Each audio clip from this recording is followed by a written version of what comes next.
제네시스 G970 투명 코팅 시공 전모습 보겠습니다. 언더커버가 염화칼슘 방지가 되는지 아닌지 한번 보겠습니다. 여기는 엔진 바닥면 부분이고요. 이런 홀 구멍이 있습니다. 이쪽도 마찬가지죠. 뒤쪽 한번 가보겠습니다. 뒤쪽도 마찬가지 이렇게 커버에는 이런 홀 구멍이 있습니다. 그래서 물로 변한 염화칼슘은 이렇게 홀 안쪽으로 스며들 수 있죠. 여기는 운전석 있는 부분인데요.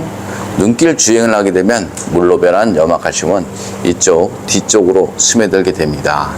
여기 자세히 보면 차체와 커버 이런 틈새가 있습니다. 물로 변해서 이렇게 안쪽으로 다 스며들죠. 조수석 쪽 보겠습니다. 조수석도 마찬가지 커버와 차체 이런 틈이 많이 있죠. 여기 타이어 있는 부분인데요. 여기도 마찬가지 커버 틈으로 물로 변한 염화칼슘이 들어갈 수밖에 없습니다. 그리고 염화칼슘이 묻으면 하부 세차를 하게 됩니다. 하부 세차를 하게 되면 주위에 있는 흙모래 이런 것들이 이렇게 빈틈 이 안쪽으로 스며들 수밖에 없죠. 이쪽을 자세히 보면 이렇게 전기 커넥터 부분이 그대로 다 노출이 되어 있습니다. 빗길 주행은 별 문제가 없죠. 하지만 이런 곳에 고압 하부 세차를 자주 하다 보면 정기적인 문제는 언제든지 발생될 수밖에 없습니다. 뒤쪽 한번 보겠습니다. 뒤쪽 뒷바퀴 있는 부분인데요. 이쪽은 언더커버가 없습니다. 그래서 눈길 주행을 하게 되면 이렇게 볼트나 너트 모두 염화칼슘으로 범벅이 되죠. 특히 여기 부품 속 안쪽으로 흙이나 모래, 물로 변한 염화칼슘 이런 것들이 들어갈 수밖에 없습니다.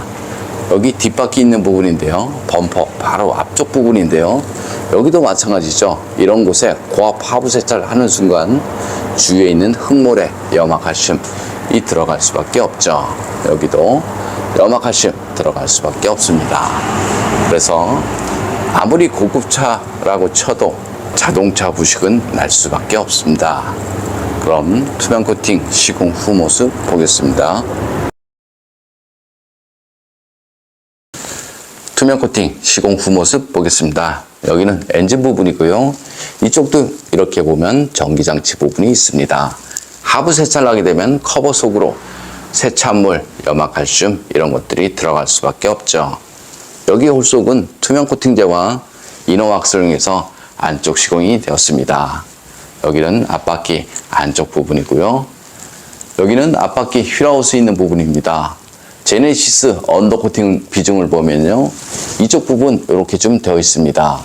이거의 목적은 자동차 부식 방지가 목적이 아니고요. 노면에서 올라오는 진동 흡수가 목적이다. 이렇게 생각하시면 됩니다. 바닥면 쪽 보겠습니다. 바닥면 쪽에 언더코팅은 안 되어 있다. 이렇게 생각하시면 되고요. 바닥 겉면보다도 바닥 속면의 녹방지가 훨씬 더 중요한데요. 이런 곳은 사실상 0% 되어 있다. 이렇게 생각하시면 됩니다. 벤츠나 아우디 차량을 보면 아연광판 적용을 하고 나서 차체 속은 방청제가 흘러 넘칠 때까지 시공이 되어서 나오죠. 하지만 우리나라 차량은 그런 거 없고요. 아주 깨끗한 상태에서 출고를 합니다. 시간이 지나버리면 이렇게 볼트, 너트 모두 부식이 되고요. 이렇게 용접 부분 부식이 날 수밖에 없습니다. 염화칼슘 사용량이 적은 지역에서는 사실상 자동차 녹방지 하지 않아도 별 문제 없다. 저는 이렇게 봅니다.